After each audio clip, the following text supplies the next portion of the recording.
Gas prices have rocketed. They have gone through the roof here in the United States, supposedly. Here's Larry Kudlow on what Trump's administration is doing about it right now.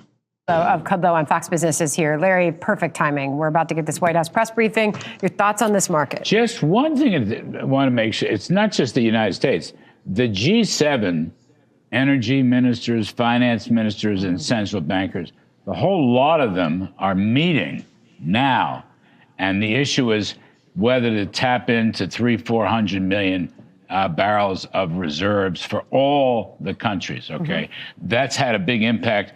Actually, when trading started early in the futures market, that's a very big thing. Second point, when President Trump says it's going to be over soon, I would believe him. Without putting a date on it, it's not going to be 6 months. It's not going to be 6 years. It's going to be a few weeks. He's been saying that. That's had a very positive impact on the oil market. And don't forget what we talked about. I completely agree. When Trump says something, this is the thing about Trump's presidency. When he says something, believe him. He talked about a wall. They called him crazy. He tried to build it. He had a lot of resistance there. Some of it's been built. But when Trump says something, believe it. Look at what he did in going to get Maduro. Now he's got Cuba, Iran. He told them, you keep messing around and this is going to be a problem for you. And here we are.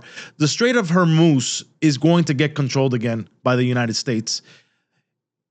If Trump says something, believe him on his word. There's no reason why not to believe him.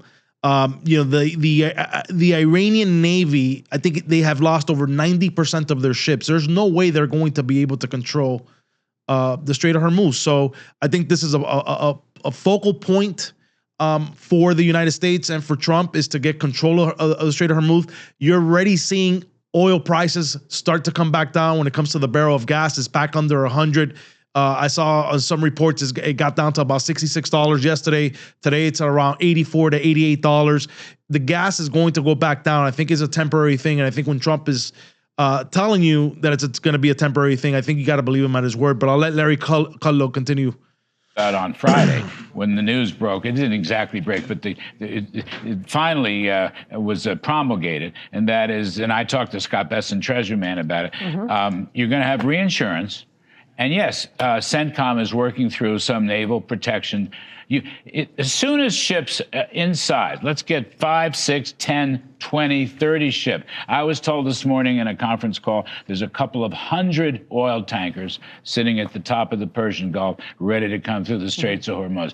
I'd like to see 25 of them come through, whatever it takes. Once that happens, we will have asserted one of our most important war aims, which is to keep the Strait of Hormuz open. And that's what the president is saying, and I would believe him. He's been very consistent. Look, no nuclear weaponry, no nuclear fissionable weapons.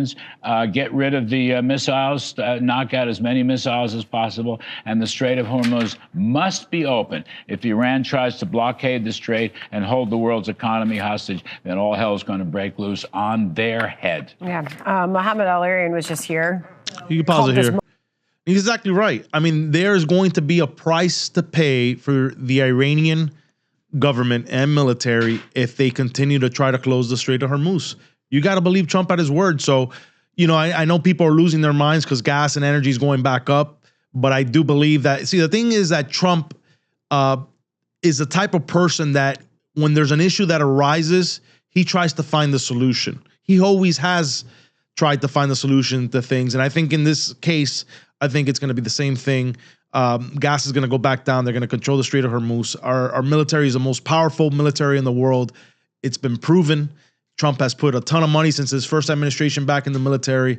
And I think this is a temporary thing. I don't think it's a long